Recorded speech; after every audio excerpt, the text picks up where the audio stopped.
everybody, this is Center Stage. We're talking with actor Mark Harmon. 1986, you get voted the sexiest man alive.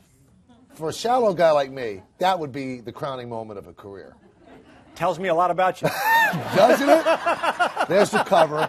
Now, I would take that cover, right? Now, were you married at this time? No. Okay, I'm taking that cover into bars with me and go, oh, by the way, did you see this?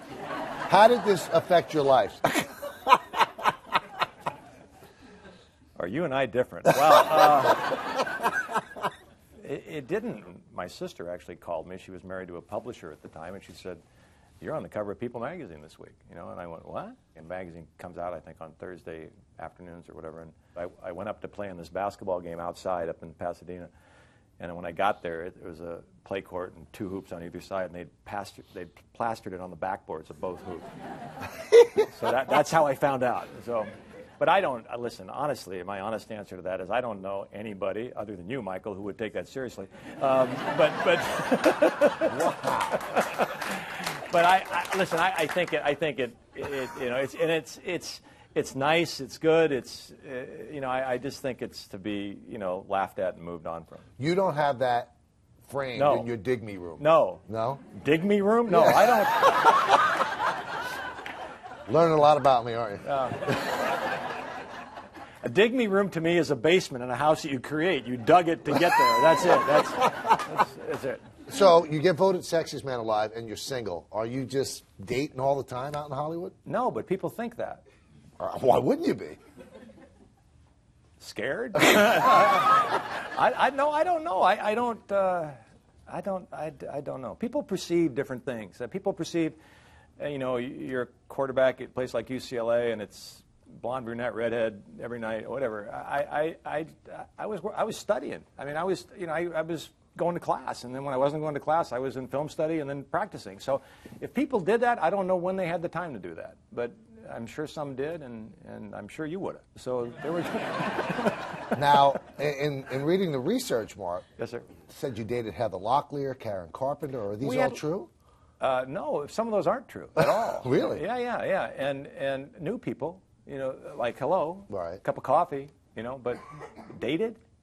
No, I haven't, like, dated before I was married that many people at all. People think so, and people sure say so, and more so now than ever before, but it'd be fun to get them out here and ask them. Well, we have them right now. Great. Bring it on. That's great. I'm all for that. Now, you didn't go to Michigan, but you end up marrying a Michigan girl, Pam Dauber. I did. How'd you meet her? Lucky. Yeah, lucky. Kissed a lot of frogs to get there. You know, I had actually gotten to the point of just thinking, I'm just not going to date anymore. I didn't date a lot, but I just certainly wasn't going to date an actress. Love at first sight? Respect at first sight. Yeah, like at first sight. But very real.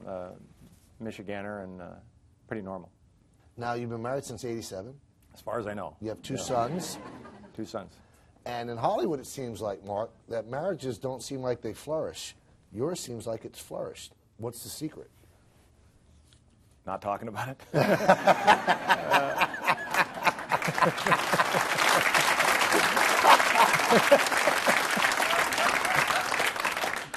There's no secret, Michael. You know, you get lucky and you work at it.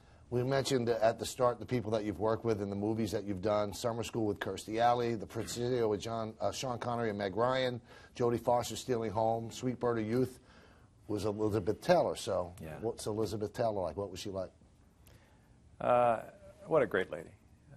People wanted to hear bad stories about her, and I don't have any bad stories. I only have respectful stories. And she was such a great, I'm going to use the word gal. It's not offensive. I'm just saying, loved to laugh, loved to have a good time, worked hard, was there on time, knew her stuff, you know, just none of the things that you read about. And I admired her and respected her and loved working with her.